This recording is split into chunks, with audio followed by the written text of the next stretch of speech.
all know what Pegasus is, I guess. It's a very well-advanced, sophisticated spyware that you don't even need to click on anything anymore. It just sends you a message that you might not even notice, and then it can take full control over your phone. So it can read all your messages, your email, it can change them, it can switch on your camera, your microphone whenever it wants.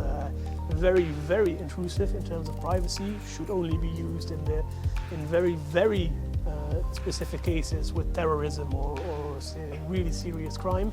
And what we see in the European Union, it was used in Poland to hack opposition senators, opposition campaign leaders, prosecutors, journalists. In Hungary, it's been used to target journalists and activists and actually people like you yourself who work on human rights.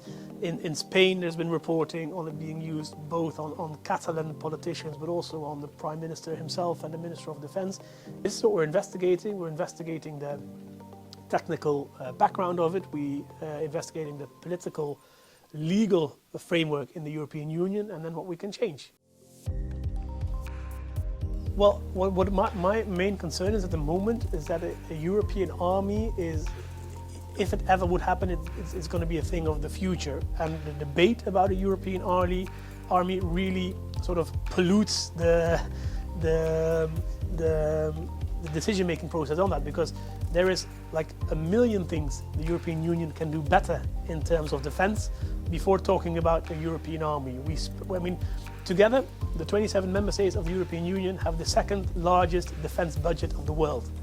Only the US spends more, but Russia, China, Saudi Arabia all have a smaller budget for defense than the 27 EU member states together. Is it effective? No, because we all do 27 things double. We don't have any standardization of material. I once spoke to a Dutch general who led an EU mission, who had 3 screens in his command post because the French machines couldn't communicate with the Italian ones, and then the Dutch didn't communicate with either. And this is my favorite statistic that I stole from Jean-Claude Juncker. I mean, he always said, at the beginning of the 20th century, Europeans, in the wider sense of the word, were about 25% of the world's population. So 1 in 4 people in the world would come from Europe. At the end of this century, with a bit of luck, we'll still be 4% of the world's population. So in 2 centuries, we'll have gone from 1 in 4 people in the world comes from Europe to 1 in 25 people in the world comes from Europe.